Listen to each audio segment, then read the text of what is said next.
Saturday, August 26, 2023, from 10 a.m. until 6 p.m., I will be at the 2023 Wonderland UFO Festival, 4522 Fredericksburg Road in San Antonio.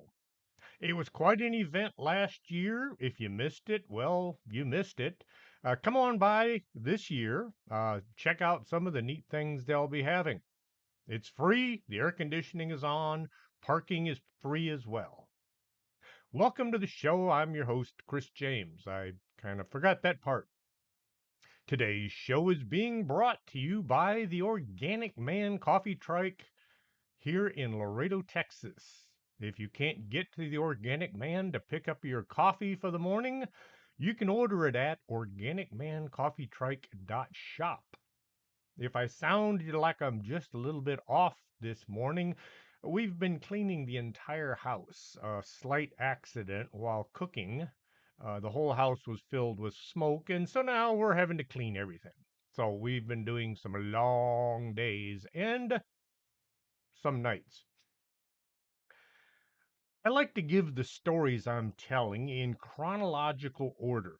Unfortunately, the story to follow jumps around a lot. Relevant information leads into years into the future. Things that came later started long ago.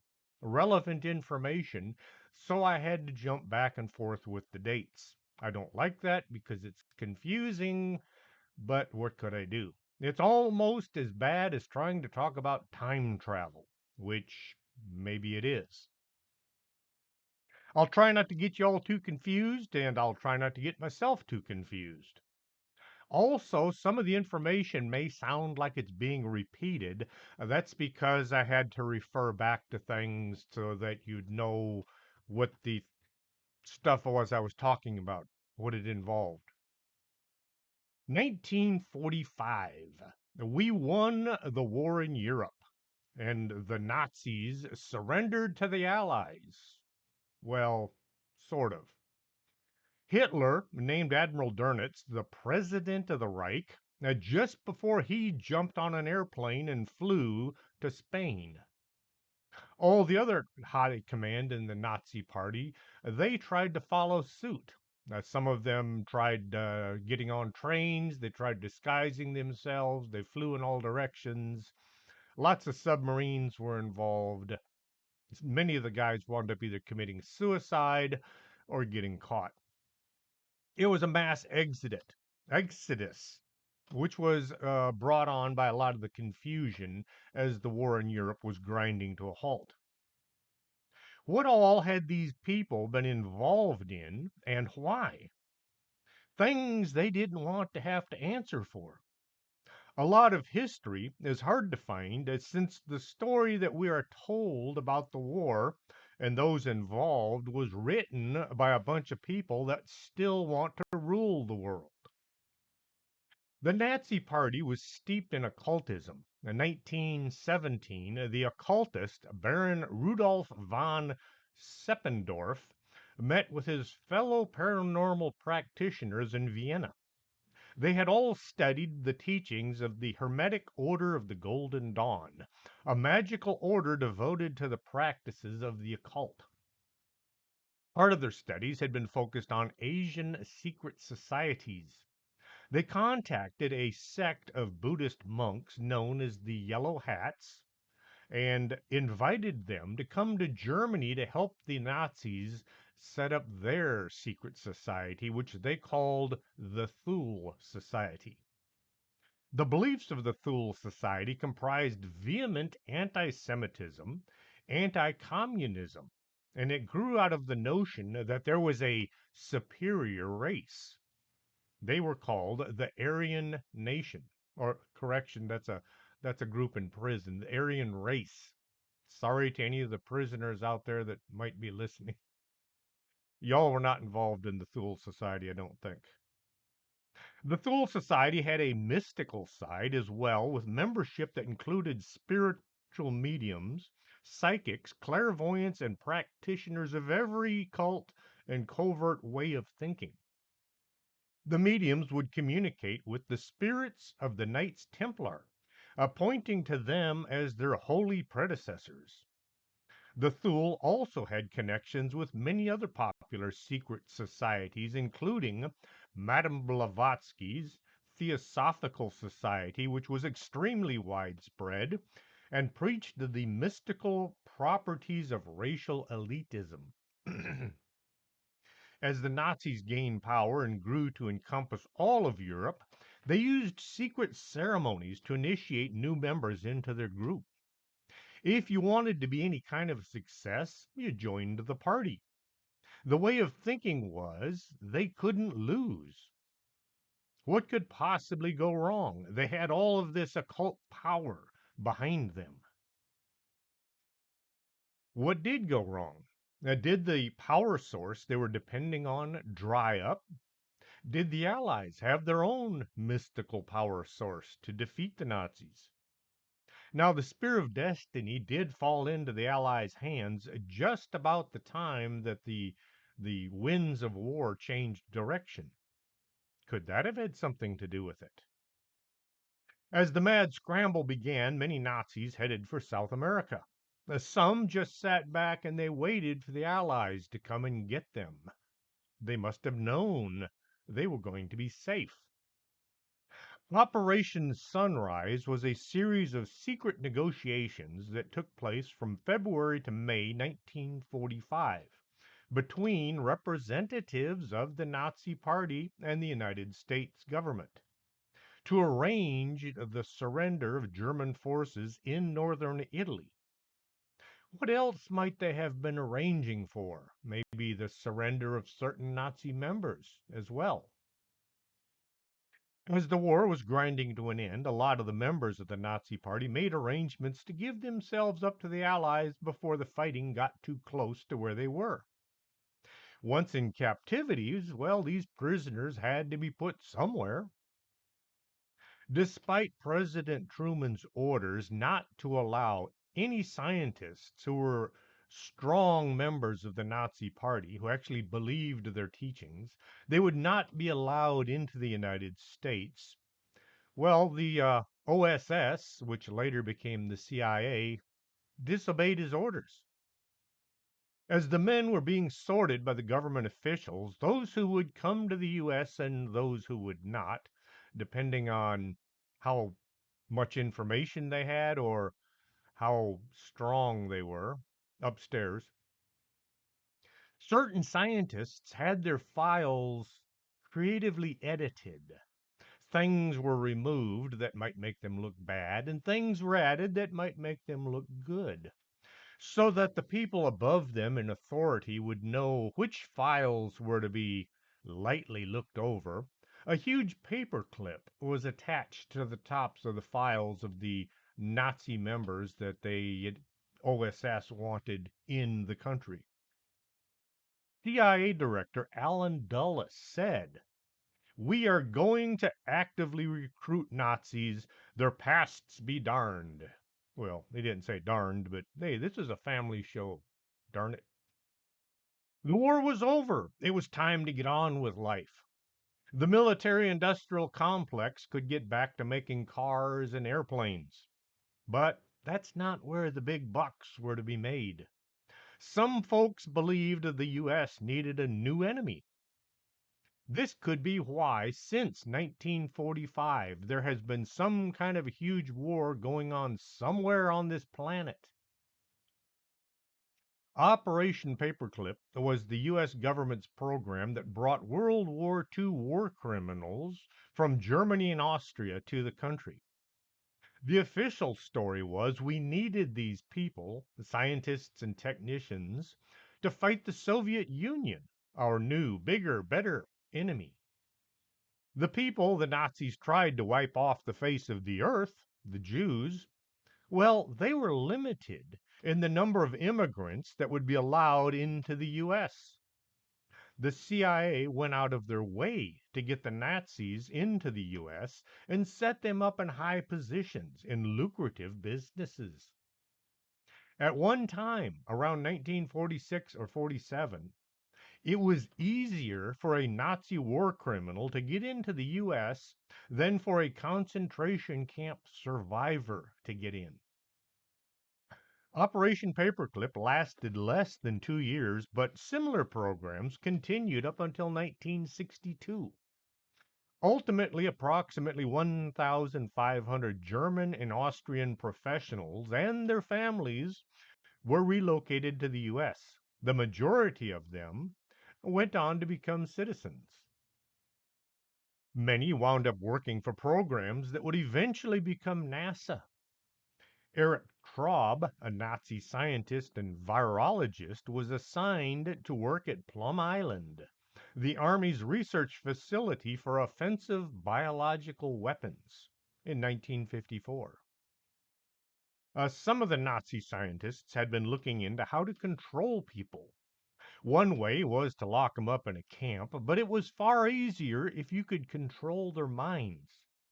CIA officials were particularly interested in importing Nazi doctors and chemists with experience in scientific interrogation techniques and modifying behavior through covert means, better known as torture. The way to control people might involve a combination of drugs and torture. At the end of the Second World War, the United States government sent Charles Eliot Perkins, a research worker in chemistry, biochemistry, psychology, and pathology, to take charge of the Forbin chemical plants in Germany. Forbin was the company that used to manufacture Zyklon B gas, which is better known as Cyclone B, just a little something the German chemists used to kill millions of Jews in the concentration camps. Well, the scheme at the Forbin plant was to control the population in any given area through mass medication of the drinking water. In this scheme, sodium fluoride occupied a prominent place. Repeated doses of infinitesimal amounts of fluoride will, in time, reduce an individual's power to resist domination by slowly poisoning and narcotizing a certain area of the brain, and will thus make him submissive to the will of those who wish to govern him. Well, once Japan had also surrendered, Allied troops found experimental camps. One was Unit 731, which was based in China. It was being run by General Dr. Ishii. The unit is estimated to have killed between 200 and 300,000 people. This estimate was made by folks who were trying to make the thing not look so bad. In other words, I'll bet they fudged the numbers a lot. This estimate, well, like I said, 200 to 300,000 people, nowhere near what actually happened. They would spray biological weapons on surrounding villages filled with Chinese civilians, and then they would march in to see how the weapon had worked. Any survivors were then executed. Knowing his activities constituted war crimes, Ishii faked his own death in late 1945, and then he went into hiding. American occupation forces learned that Ishii was still alive, and they ordered the Japanese to hand him over so they could question him. At first, Ishii denied any human testing had taken place. But knowing that the Soviets also wanted to talk to him, and they were probably not going to be nearly as polite as the Americans were acting, he decided that he would try and cut a deal. He offered to reveal all the details of his program in exchange for immunity from any of the war crimes that he had committed. Soviet troops had captured multiple research facilities used by Unit 731 in Manchuria, and they had discovered that the Japanese army had been performing biological experiments on Allied prisoners. Anxious to learn the results of these experiments that they themselves had been unable to perform, the OSS and American military accepted Ishii's offer. And approval was given from the highest levels of government. In other words, probably Allen Dulles. Ultimately, Ishii's materials proved to be of little value. But the United States did keep their end of the bargain, and they allowed Ishii to walk free, and no record, no mention of him was ever put out to the public. Maybe once his spirit had left his body in 1959, maybe he was reincarnated as the child of one of the survivors of his death camp, with all kinds of physical and mental problems. Or maybe there was a special place downstairs for him. Heck, he could be put in charge of the place. There were men looking at crimes that were performed by the Nazis and by Unit 731 with envy. They actually wished they could have done what the murderers had been doing. Hitler did not come up with the idea of a superior race. In the late 1890s, anti miscegenation laws, now there's a word you don't hear too often, anti miscegenation laws in the United States made it a crime for individuals to wed somebody who was characterized as belonging to a different race. I guess me and my wife couldn't have gotten married. These laws were part of a broader policy of racial segregation in the United States, aiming to minimize contact between people of different ethnicities. In 1917, a government statute included all idiots, imbeciles, feeble minded persons, epileptics, and insane people from immigrating to the United States. The first sterilization law was put into place in Indiana in 1907. The law gave institutions the right to sterilize criminals, idiots, rapists, imbeciles that were housed in their facilities. In other words, people that were not all there upstairs. Just because you weren't normal like everybody else, well, it's time to go get neutered.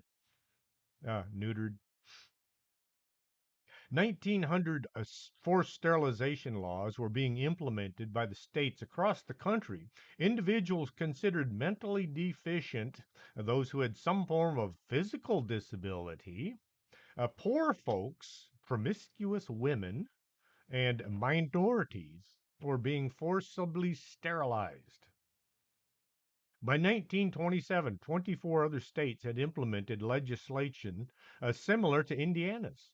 California had the worst. They performed 9,930 sterilizations by 1935.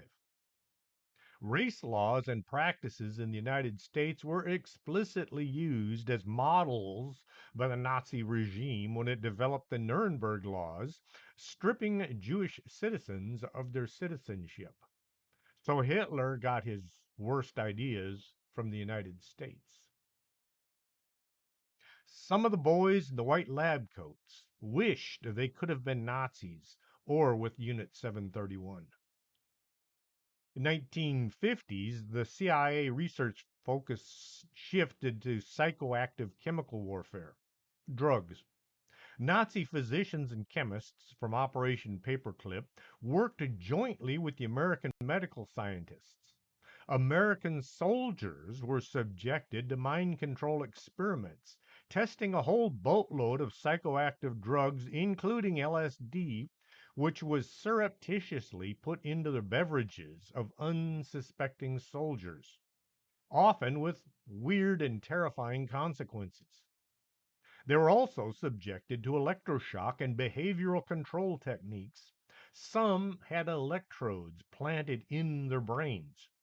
These experiments were conducted with utter disregard for the test subjects. If you accidentally killed a bunch of the soldiers, no problem, just go recruit some more. If a soldier had a really bad outcome due to being drugged, he was given a medical discharge stating that he was mentally unstable.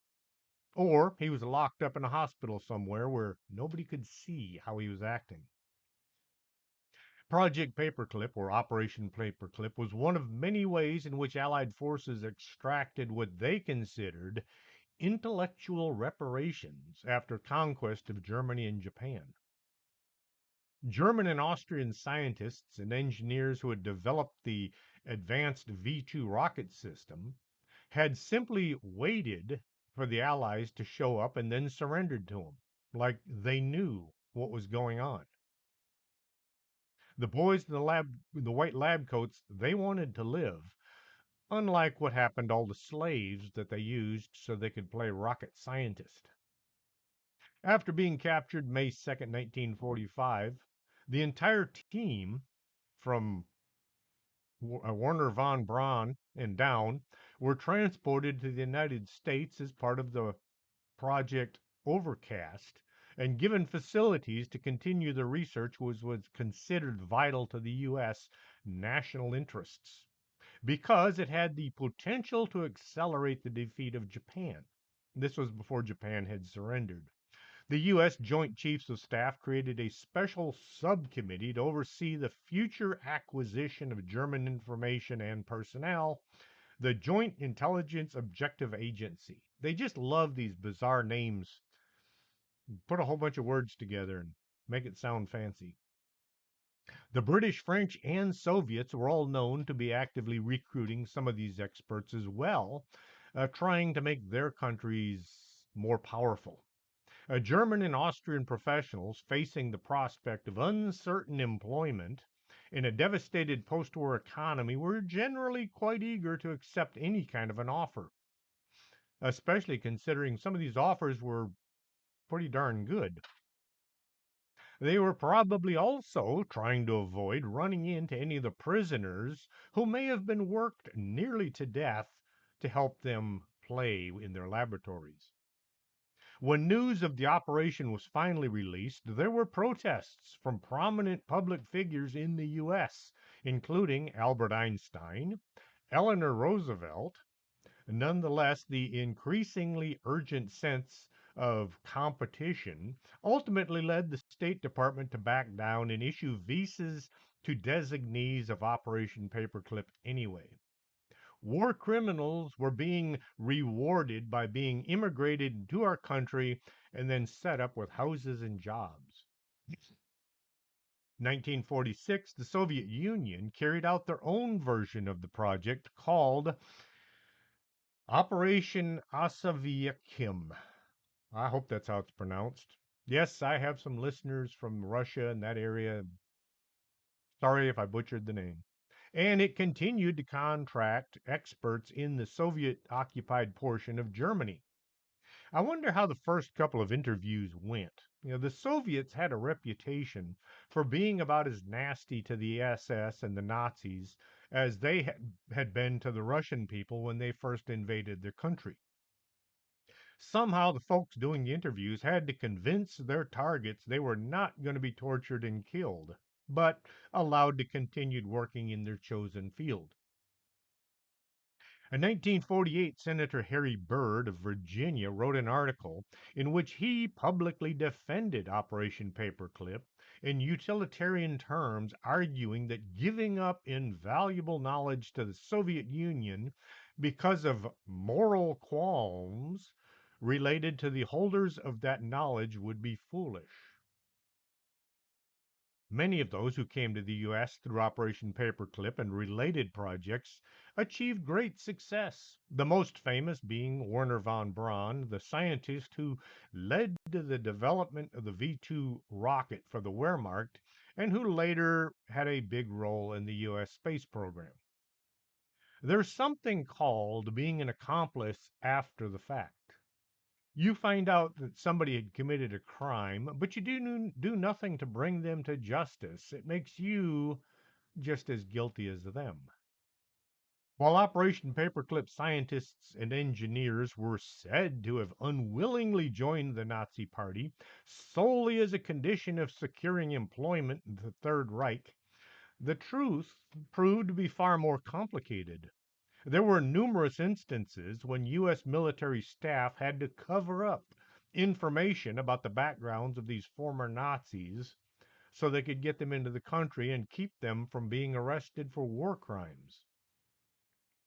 To achieve scientific success in the Third Reich, it had often been necessary to demonstrate loyalty to the regime and develop close relationships with Adolf Hitler and his inner circle.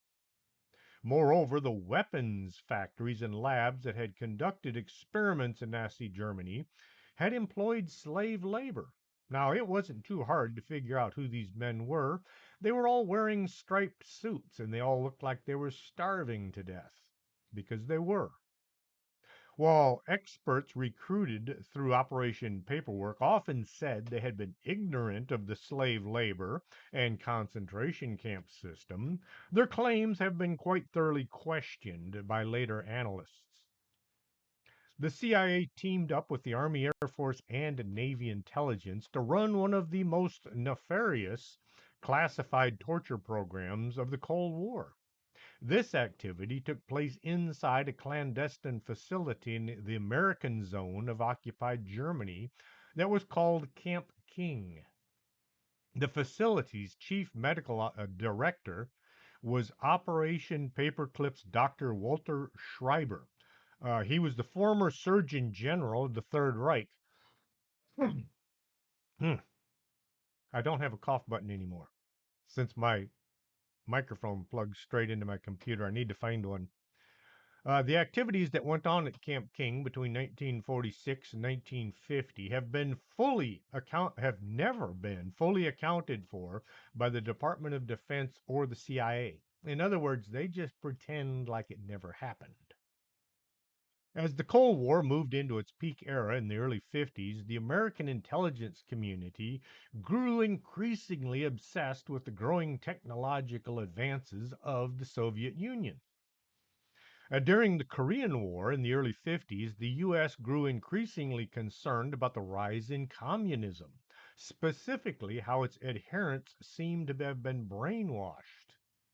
Many returning U.S. soldiers were found mindlessly parroting the communist propaganda they had been sent to Korea to fight.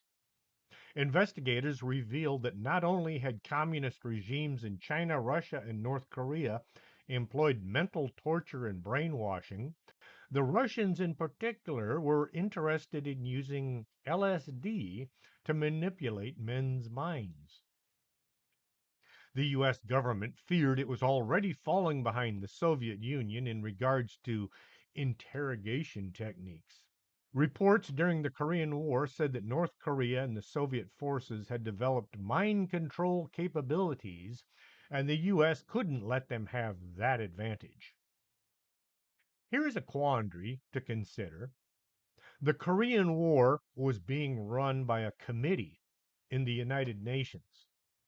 All major activity was being sifted through the members of the UN. The Soviet Union was a member of the UN, and they were siding with North Korea. Just something to think about.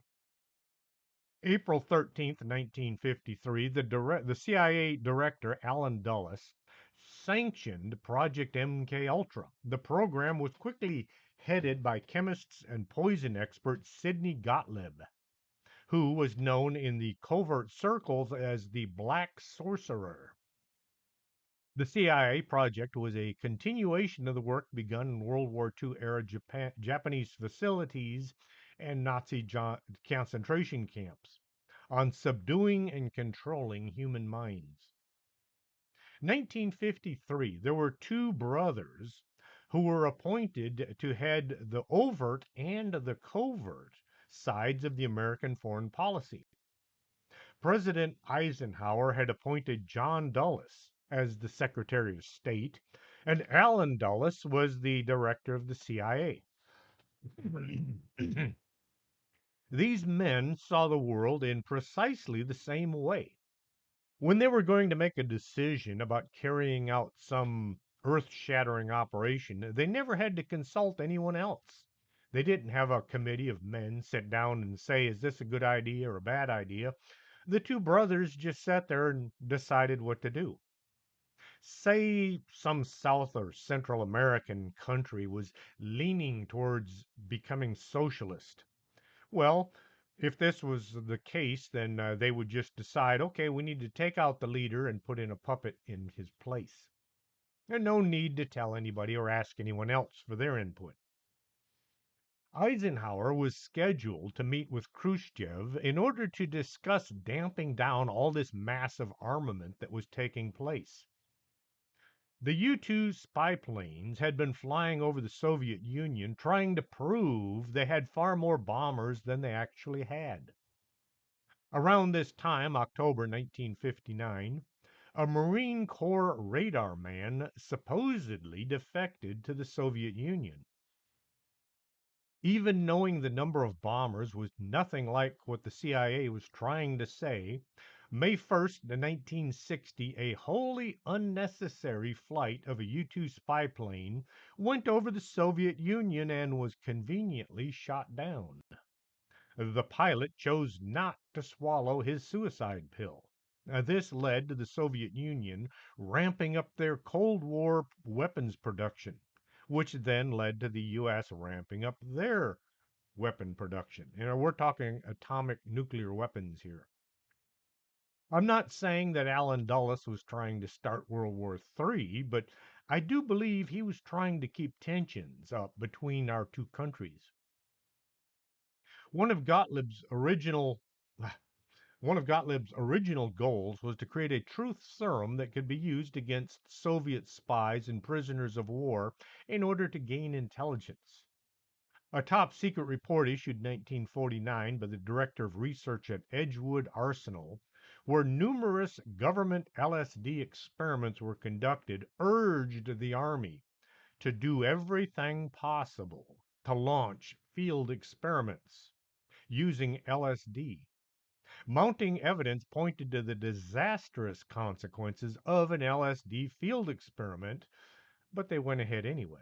In 1951, there was one bad situation that they simply said, oh no, this was just tainted bread from a bakery.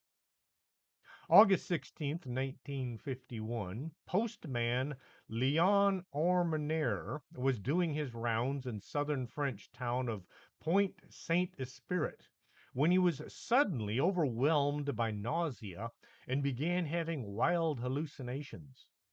He was locked up for his and everybody else's protection. This was a time when mental patients weren't treated all that well.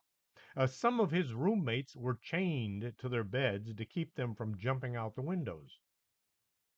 Over the coming days, dozens of other people in the town fell prey to similar symptoms. Doctors at the time concluded that bread at one of the town's bakeries had become contaminated with ergot, a poisonous fungus that occurs naturally in rye. 2009, an investigative journalist revealed a CIA document labeled Point Saint Esprit and F. Olson Files. Hand carry to Berlin. Tell him to see to it that these are buried. F. Olson was Frank Olson, a CIA scientist who, at the time of the Point Saint Esprit incident, led research for the agency in LSD. November 1953, CIA researchers Frank Olson, who had expressed suicidal tendencies earlier in his life, was administered LSD without his consent by MK Ultra researchers to see what might happen. He quickly fell into a deep depression and resigned from the CIA. 9 days later, he was dead, the result of falling from a motel window. According to his family, he had grown disillusioned with the CIA, especially the ethics revolving around performing brainwashing experiments on unwilling and unaware U.S. citizens. His death was originally described as a suicide, a psychotic episode that may or may not have had anything to do with using LSD unwillingly.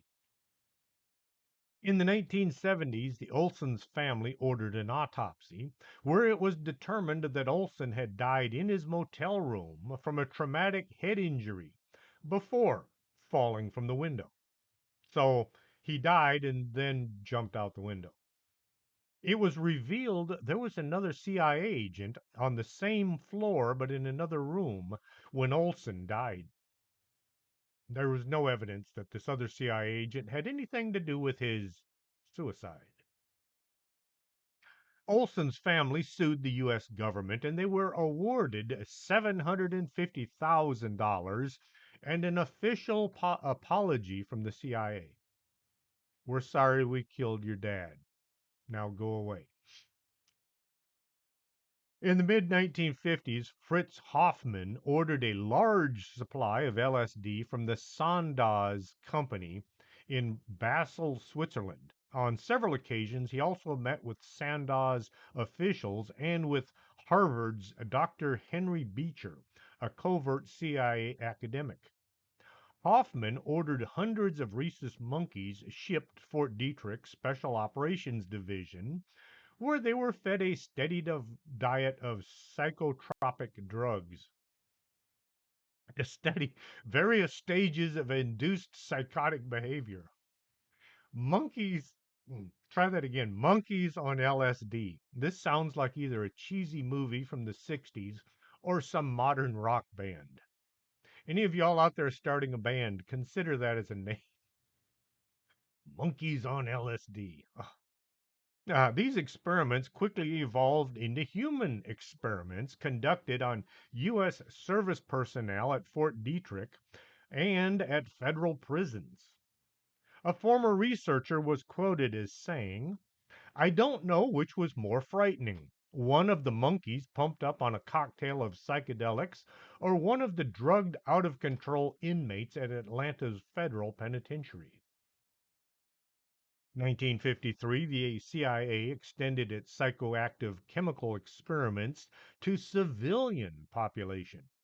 LSD experiments were conducted at 88 non-government institutions, including universities, hospitals, and prisons.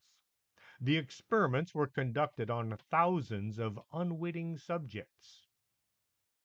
Camp King, getting back to that, Camp King is the site on the outskirts of Oberrussel, Taunus, Germany. It began as a school for agriculture under the University of Frankfurt. During World War II, the lower fields became an interrogation center for the German Air Force. After World War II, the United States Army used it as an interrogation center and intelligence post. The United States CIA used the site to test drugs, including LSD, on prisoners as part of Project Bluebird, which was the predecessor to MKUltra.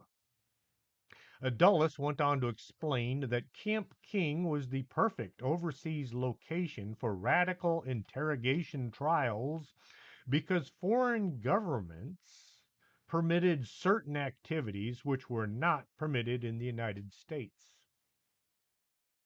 In 1953 to 1954, Hoffman participated in covert drug experiments conducted by the Army and the CIA in Panama and Haiti. Dr. Frederick Fritz Hoffman was a chemist who synthesized poison gases and toxins for the Luftwaffe's Technical Research Institute. He was the fourth paperclip scientist to arrive at Edgewood Arsenal in 1947. Hoffman's experience researching truth serum and nerve gas for the Nazi SS made him a much sought after paperclip recruit.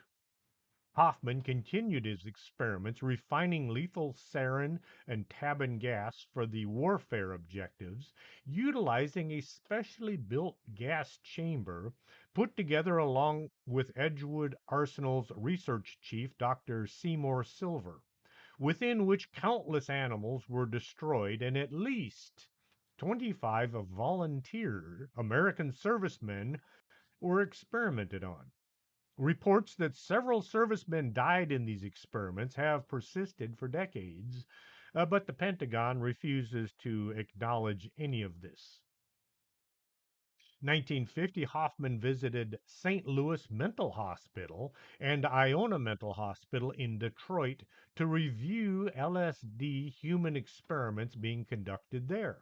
after which he was asked to formally share his voluminous knowledge about hallucinogenics and other mind altering drugs with agency chemists. The CIA then hired him as a consultant on psychoactive chemicals. That was not a good time to be in a mental hospital or in prison or in the army. In the mid 1950s, Hoffman joined a specially created CIA front organization called Chemophile Associates, whose primary corporate officers were all CIA officials. Dr. Sidney Gottlieb, Dr. Robert Loshbrock, and Dr. Ray Techler, the CIA's chemical branch. In the late 50s, Dr. Hoffman worked for the CIA at Fort Detrick, also evolved into intensive research regarding the development of lethal chemical agents to be used as weapons in Vietnam. One of these weapons initially became known as Agent White. Then the name was changed to Agent Blue, and eventually it became known as Agent Orange, a so called herbicide and defoliant. Today, you must be living under a rock if you don't know about Agent Orange and all the nasty side effects on people of both sides of the war. 1952 oxygen deprivation experiments were conducted on American soldiers at Edgewood Arsenal under the direction of Fritz Hoffman and Dr. Carl Tubick, an I.G. Forbin chemist who had also researched truth serum and nerve gas for the Nazis. The experiments at Edgewood were conducted in a specially constructed gas chamber. That were similar to those conducted in Dachau, where all the experimental subjects died. The results of the oxygen deprivation experiments on American human subjects at Edgewood is still classified. Gee, I wonder why. From 1950 to 1975, more than 7,000 soldiers at Edgewood Arsenal and Fort Detrick were subjected to secret experiments testing chemicals on humans. In the military, the term volunteer is a very loose descriptive. A higher up says, "We need a volunteer." If nobody raises their hand, well, somebody is just picked. They're voluntold instead. A nerve gas, including tabun and sarin, that were imported from Nazi biochemical weapons arsenals, were tested on American soldiers there as well. The tests that couldn't be conducted at Fort Detrick or Edgewood Arsenal because they were just too darn dangerous were done in Panama and Haiti. There were no regulatory or legal obstacles in either of these two countries. In Guatemala, doctors working for the CIA conducted syphilis experiments from 1946 to 1948. The experiments were led by physician John Charles Cutler, who also participated in the late stages of the Tuskegee syphilis experiments. Doctors, that's the wrong thing to call them, really. A doctor is supposed to heal people, not make them worse. Well, these doctors infected 1,300 people, including at least 600 soldiers, and people from various impoverished groups with syphilis and gonorrhea without telling them what they were giving. Only 700 of these human guinea pigs received any form of treatment. The others, they simply watched them get sick and die. Creating a truth serum proved difficult, seeing as you didn't really know if the subject was telling the truth or not. Researchers believed that mind control could be achieved by placing the subject in a heavily altered mental state using a combination of torture and drugs. To achieve mind control, it was first necessary to erase the subject's mind and then replace everything with the thoughts and the ideas that you wanted in there. A declassified document from 1955 added that MK Ultra sought to observe materials which will cause a victim to advance faster or slower into maturity, and substances which would promote illogical thinking and impulsiveness to a point where the recipient would be discredited in public. In other words, they were trying to make some people look like they were nuts. All this talking is sometimes hard on the voice. Need some caffeine in me. Some organic man coffee trike caffeine. The project, which continued for more than a decade, was originally intended to make sure the United States government kept up with the presumed Soviet advances in mind control technology. It ballooned in scope, and its ultimate result, among other things, was illegal drug testing on thousands of Americans. According to the official testimony of CIA Director Stansfield Turner, 1977, the use of biological and chemical materials in altering human behavior was conducted in extreme secrecy because the ethical and legal questions surrounding the program and the negative public response to the CIA's anticipated if MK Ultra should become public. They knew what they were doing was wrong, and yet they did it anyway. Under MKUltra, the CIA gave itself the authority to research how drugs could promote the intoxicating effects of alcohol, render the individual of hypnosis easier, render the induction of hypnosis easier, enhance the ability of individuals to withstand privation, torture and coercion, produce amnesia, shock and confusion, and much more. Many of these questions were investigated using unwitting test subjects like drug addicts, prisoners, sex workers, and terminal cancer patients. You're in the hospital with cancer, the next thing you know, you're being fed LSD. Talk about taking a trip without leaving the bed. Seeing the writing on the wall, on or around 1973, CIA Director Richard Helms ordered all pertinent documents about the MK Ultra operation to be destroyed. Only slightly illegal. Government agencies are not allowed to destroy government documents, but, well, that didn't stop them. Seeing as they had murdered and done other things, yeah, what's a little paperwork? A Senate hearing 1975 through 76 did get wind of the things being done by the folks that nobody was watching. They said the research and development program, and particularly their covert testing programs, resulted in massive abridgments of the rights of American citizens, sometimes with tragic consequences. In plain English, the CIA was violating people's civil rights. The deaths of 2 Americans can be attributed to these programs. Other participants in the test programs may still suffer from the residual effects.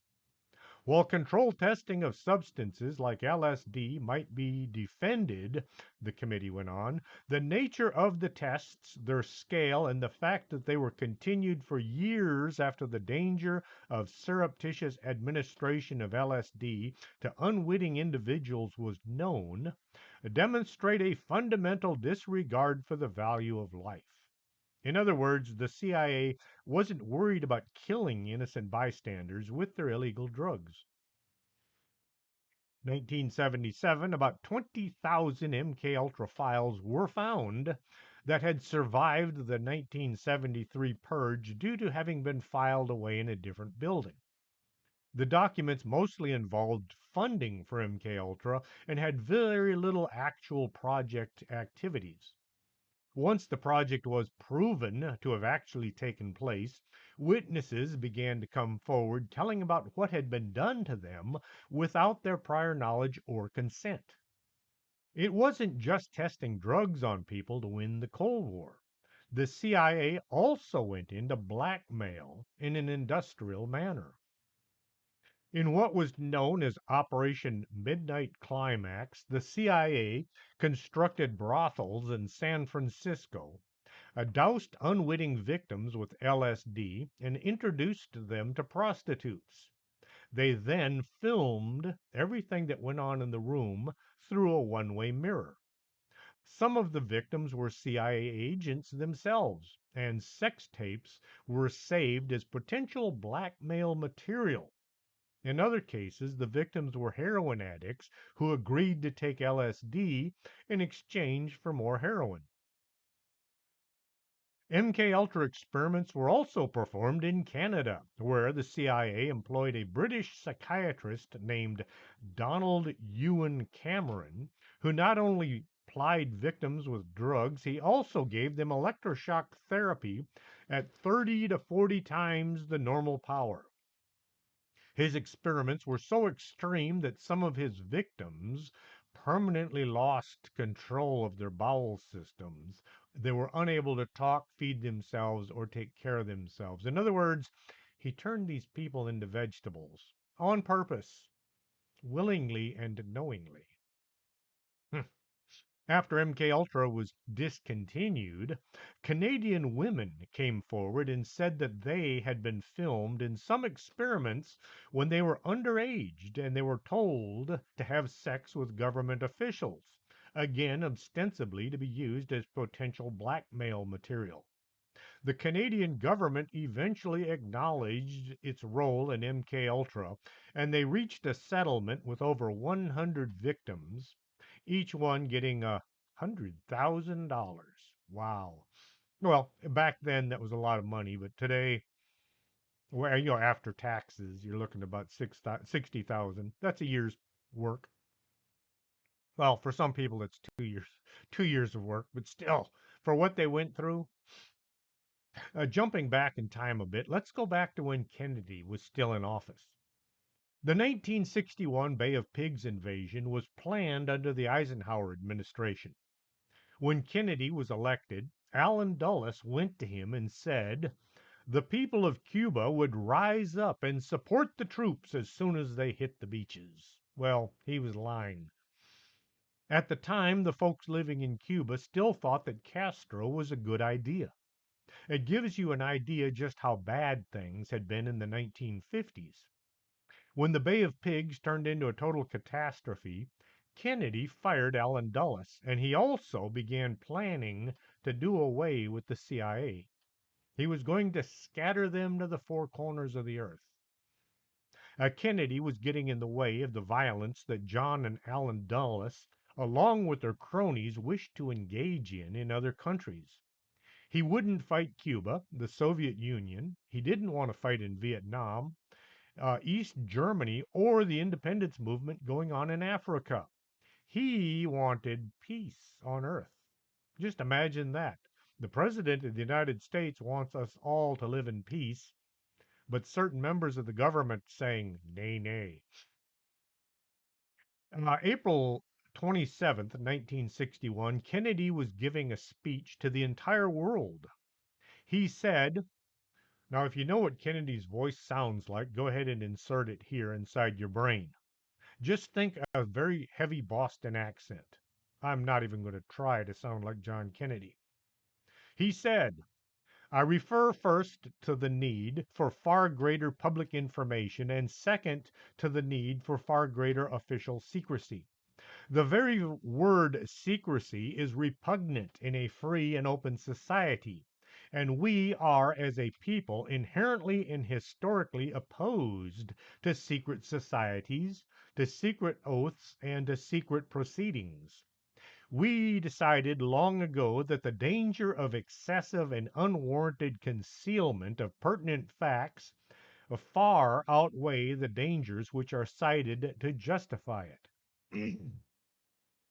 Even today, there is little value in opposing the threat of a closed society by imitating its arbitrary restrictions. Even today, there is little value in ensuring the survival of our nation if our traditions do not survive with it. There is very grave danger that an announced need for increased secrecy will be seized upon by those anxious to expand its meaning to the very limits of official censorship and concealment. That I do not intend to permit to the extent that it's in my control, and no official of my administration, whether his rank is high or low, civilian or military, should interpret my words here tonight as an excuse to censor the news, to stifle dissent, to cover up our mistakes, or to withhold from the press and the public the facts they deserve to know. Well, just think about what's going on in the world today. Well, Castro was still an itch that the upper echelon in the military couldn't scratch. They were still looking for a way to get rid of him. March 13th, 1962, Lemnitzer presented Operation Northwoods to the Defense Secretary Robert McNamara. Approved by the Joint Chiefs of Staff, the document outlined a number of ways the U.S. could incite a war with Cuba using a series of false flag operations. One plan suggested inventing well coordinated incidents in and around Guantanamo Bay to make it seem like the U.S. base was under attack. To make the attack seem credible, Operation Northwood suggested using friendly Cubans who would start fires and conduct mock funerals for victims. This is what we call an agent provocateur. An agent provocateur is a person who commits or who acts to entice another person to commit an illegal or rash act or falsely implicate them in partaking in an illegal act so as to ruin the reputation of or entice legal action against the target or a group they belong to or are perceived to belong to. Stir up the Cubans so that they would hate the United States and attack us. Another proposed false flag was for the CIA or the Navy Department to blow up a U.S. ship in Guantanamo Bay and then blame it on Cuba. There would be a few casualties, of course, or they could simply blow up an unmanned vessel, then conduct a fake rescue operation. Casualty lists in the U.S. newspapers would cause a helpful wave of national indignation, the report noted. A remember the Maine kind of thing. In the ensuing invasion, a few hundred casualties on both sides was a given. You and I would call this mass murder, but the CIA considered this business as usual. Other suggestions in Operation Northwoods involved developing a communist Cuban terror campaign in Florida or perhaps Washington, D.C., sinking a boatload of Cuban refugees, real or simulated, plotting public attacks on Cuban refugees, exploding bombs in various parts of our country, planting evidence that suggested that Cuba was plotting an attack in South America. The most ambitious plan of all was Operation Northwoods involving a civilian airliner. This plan proposed creating an incident which will demonstrate convincingly that a Cuban aircraft attacked and shot down a chartered civilian airliner filled with innocent civilians. The airline in question could be chartered by fake college students or any group of people with common interest. Then again, it wouldn't be too much of a stretch to simply use a plane full of people and blow it up. Having read the Northwoods memo, it makes me wonder how many times has a false flag operation been successfully used to get us citizens on board some otherwise illegal war. I'm sure most of you know about the Gulf of Tonkin incident. If not, look it up. That was a false flag incident that got us deeper into Vietnam. In the end, Operation Northwoods never got further than a memo. President Kennedy, look, he said he was not going to invade Cuba, so forget it. This made the folks in the CIA and MK Ultra have to look someplace else to start a war. JFK said after being briefed by the Joint Chiefs of Staff on their proposal to terrorize and murder random U.S. citizens, he said, and they call us the human race? Kennedy was fed up with the shenanigans that the CIA was pulling. The CIA felt that Kennedy was going to disband them. How many times can you act the fool before somebody just says, you're out of here? Many people believe that because of this, they were the ones that ordered to kill Kennedy. Once the deed was done, they needed a patsy to take the fall. Any kind of investigation might find all the holes in the story that Oswald did it all by himself. First thing first, got to get rid of that body. Got to get it out of Dallas. In 1963, the shooting of the president was a state offense. There was no federal murder statute, it was a state offense. Dallas PD had total authority over the entire investigation. The Secret Service removed Kennedy's body at gunpoint from the hospital and then from Dallas. Johnson insisted on being sworn in as president before flying back to Washington. There was no actual rule that said that the vice president would take over as president if the president were killed. To be sure, the investigation found the solution the CIA liked best. The people doing the investigation had to be controlled. The guy Kennedy had fired, Allen Dulles, was a member of the Warren Commission, the special Johnson appointed panel tasked with the official investigation of the assassination. The commission determined that Oswald acted alone. Nobody else in the committee had any kind of investigative experience. Dulles told the others what he wanted them to think. I'm not saying the CIA killed Kennedy. Some former members of the CIA may have been involved. That's how the evidence looks to me. But what do I know? I'm just a conspiracy theorist podcaster. MK Ultra's experiments were wide-ranging, involving 149 separate projects at 80 separate institutions that included prisons, drug companies, and colleges. According to one 1955 MK Ultra document, the project's goals included drugs which would make subjects appear foolish or crazy so as to permanently discredit them in the eyes of the public, drugs that could cause permanent memory loss and brain damage, drugs that would induce amnesia in a subject, drugs that would break down the ego and induce mental dependency on others, drugs that would lower a person's ambition, and drugs that would make it impossible for people to lie. Ooh, if only they could give that to the folks in Washington. Well, from the beginning, MK Ultra's mind control experiments were conducted with great secrecy, in part because the CIA was well aware of the total lack of ethics involved. Uh, for secrecy's sake, the program's 162 experiments were spread out across multiple cities, colleges, campuses, prisons, and hospitals. A total of 185 researchers were involved, and many of them didn't even know they were working for the CIA.